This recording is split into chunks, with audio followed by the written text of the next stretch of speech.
Alright, folks, Cody Blanchett here, folding some clothes. I just wanted to talk about like the shtf scenarios. Like, alright, what would you do if the power goes out, or a tornado, or a nuke strike, EMP? Um, well, like short term versus long term shtf.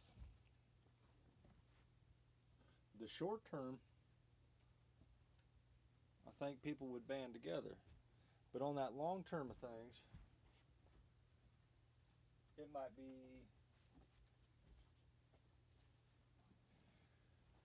I think for the first week or two, as long as it's not like a nationwide type deal, everybody's going to get along just fine. You're going to have people helping people.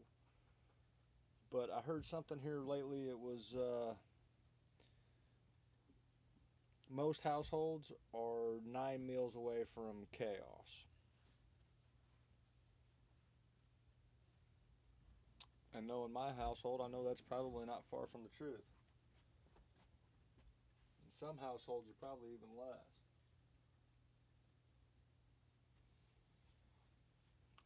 So that brings me to the point. All right, everything's good, fine and dandy as long as you can feed yourself and your family. What happens when you got to make the choice between feeding your family and feeding somebody else's family, where you're not out there helping anymore? You're the one that needs the help.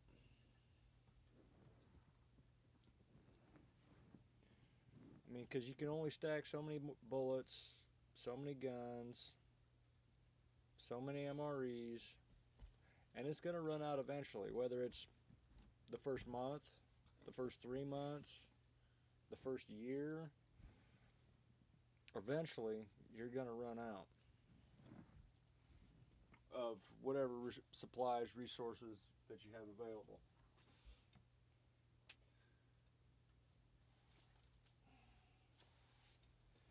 That brings me to my next point. All right, well, instead of stocking all of these supplies up, the prepper community type deal, the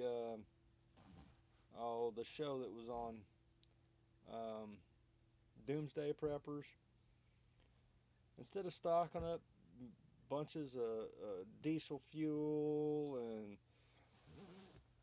setting up pallets of MREs and all this, we need to be talking to our neighbors and finding some like-minded people that we can get along with, that'll help us get through some of these hard times. Maybe even look at getting back into some of the